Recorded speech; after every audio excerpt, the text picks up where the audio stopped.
దోపచర్ల to Vijayawada car ప్రయాణం 4 గంటలకి evening సాయంత్రం బయలుదేరాం. అయితే బయలుదేరుతూ దారిలో మాకు రెస్టారెంట్ కనిపించింది. ఆ రెస్టారెంట్ దగ్గర అయితే ఆగాం. అది ఆల్ఫా బీ టౌన్ అనమాట. అక్కడ షవర్మా అని మాకు ఇష్టమైన ఫుడ్ ఒకటి తీసుకుంటాం గురించి ఆగాం. ఆల్ఫా టౌన్ అనమాట ఇది. ఇక్కడే పక్కన కాఫీ కేఫ్ ఇవన్నీ కూడా ఉంటాయి అన్నమాట. లోపలికి వచ్చి కూడా మనం తినొచ్చు. అన్ని రకాల డ్రింక్స్ తర్వాత అన్నీ కూడా ఉంటాయి అన్నమాట ఇక్కడ. అయితే షవర్మా వచ్చేసి ప్లేట్ వచ్చేసి 120 రూపీస్ అయితే మాకు చెప్పాడు. అయితే 120కి ఆర్డర్ అయితే ఇచ్చేసాం తీసుకుందామని. అయితే ఏ విధంగా చేస్తున్నాడు అనేది మీకు చూపిస్తున్నాను వీడియోలో. తర్వాత అవన్నీ పీసులుగా కట్ చేసి వేడి చేస్తూ వాటిని ముక్కల కింద కట్ చేస్తూ ఉంటాడు అనమాట. దాన్ని కైమా కింద చేసేస్తున్నాడు. చూడండి చుట్టూ జనాలు అయితే పార్కింగ్ అయితే ఇక్కడ కూర్చుని తినడానికి ప్లేస్ అయితే మనకి ఇచ్చాడు అక్కడ.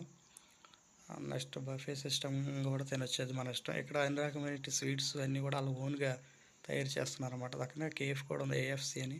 అక్కడ కూడా టీ స్టాల్ కింద అన్నీ కూడా ఉన్నాయన్నమాట. అయితే తీసుకుని మేము కార్లో అయితే ఎక్కేసాం.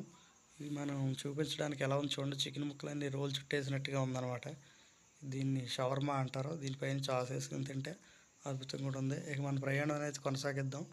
మొత్తం విజయవాడ అంటే గన్నవరం దగ్గరలో వచ్చేసాం అనమాట. ఇదంతా కూడా మనకి మంచి పార్క్ లాగా ఆ చెట్లు ఎప్పుడు మెయింటెనెన్స్ చేస్తూ ఉంటారనమాట. నీట్గా కట్ చేస్తూ ఉంటారు. తర్వాత ఇంకా బ్రిడ్జ్ పై నుంచి అలా వెళ్తూ ఉంటుండగా దారిలోకి రామట్పాడు దగ్గరికి వెళ్ళేటప్పటికి బాగా హెవీ ట్రాఫిక్ అయితే ఉంది. ఎందుకంటే పండగల సీజన్ కాబట్టి బాగా ట్రాఫిక్ అనేది బీభత్సంగా ఉందన్నమాట. అక్కడ సుమారుగా గంట టైం పట్టేసింది వెళ్ళడానికి.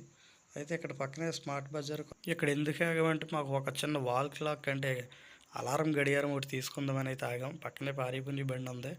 అయితే ఆ స్మార్ట్ బజార్లో స్టార్టింగ్ ఎంట్రీ అనమాట ఇది. లోపల ఎంట్రీకి అయితే వెళ్ళి చూసాం. అంతా చూసాం కానీ మాకు ఆ అలారం గడియారం అనేది మాకు కనిపించలేదు, ఎక్కడ దొరకలేదు. అన్నీ చూసేసి అయితే మళ్ళీ వచ్చేసాం. అయితే మనకి బ్లింకిట్ అని మనకి ఆన్లైన్ ఆప్షన్ ఒకటి ఉంది కదా, అదేంటంటే ఎక్కడ ఉన్నా కానీ 10 నిమిషాల్లో మన వస్తువు మనకి అనేది తెస్తారనమాట. అయితే స్మార్ట్ బజార్ నుంచి అన్నీ నెతికి ఇంకా బయటకి అనేది వచ్చేసి ఓకే దాంట్లో అయితే ఆర్డర్ పెట్టుకుందామని వచ్చేసాం. అయితే ఖాళీ 10 నిమిషాల్లో పానీపూరి తిందామని మసాలా పూరి ఒకటి చెప్పుకున్నాం సరదాగా చూపించడానికి మీకు వీడియో. అయితే అది ప్లేట్ వచ్చేసి 20 రూపీస్ అనమాట. ఇది దాంట్లో పిచ్చిరి ఒక 6 అయితే పానీపూరీలు వేసాడు. పక్కన ఐస్ క్రీమ్ కూడా ఉంది, కానీ శీతాకాలం జలుబు చేస్తుందని. అయితే మసాలా పూరి అయితే రెడీ అయిపోయింది.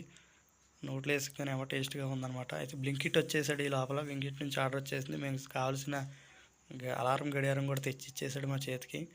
దాంట్లో బ్యాటరీస్ అయితే కూడా బ్యాటరీస్ మనమే తీసుకోవాలన్నమాట. పక్కనే ఉన్న మళ్ళీ స్మార్ట్ బజార్లోకి వెళ్ళి మళ్ళీ ఒక 2 బ్యాటరీస్ అయితే తీసుకుని పనిచేసిందో లేదో చెక్ చేసి మరీ చూసుకోవాలి కదా. తర్వాత మేము కారులో మళ్ళీ ప్రయాణం అనేది మేము మొదలుపెట్టాం. తిరిగి రిటర్న్ వచ్చేటప్పుడు మహేంద్ర కార్ కంపెనీకి అయితే మేము వెళ్ళాం. కార్ మామూలుగా రేట్స్ ఎలా ఉన్నాయి, ఎక్స్చేంజ్ ఆఫర్స్ ఏమైనా ఉన్నాయో అని వెళ్ళాం. మామూలుగా సరదాగా చూపించడానికి కూడా నేను చూడడానికి వీడియో తీయడం జరిగింది. ఒక్కో కార్ 35 lakhs నుంచి అయితే మనకి స్టార్ట్ అనమాట. ఒకటి మోడల్లోకి వెళ్తే మోడల్ ఉన్నాయన్నమాట. ఛార్జింగ్ కార్స్ అయితే ఛార్జింగ్ కార్స్ ఉన్నాయి, డీజిల్ కార్స్ కూడా ఉన్నాయన్నమాట. 40-50 lakhs అలా ఉన్నాయన్నమాట. కార్లు చూస్తే మామూలుగా లేవు, కళ్ళు చెదిరిపోతున్నాయి అసలు. చూడడానికి చాలా కలర్ఫుల్గా వైట్ కార్లు, పింక్ అన్నీ ఉన్నాయన్నమాట.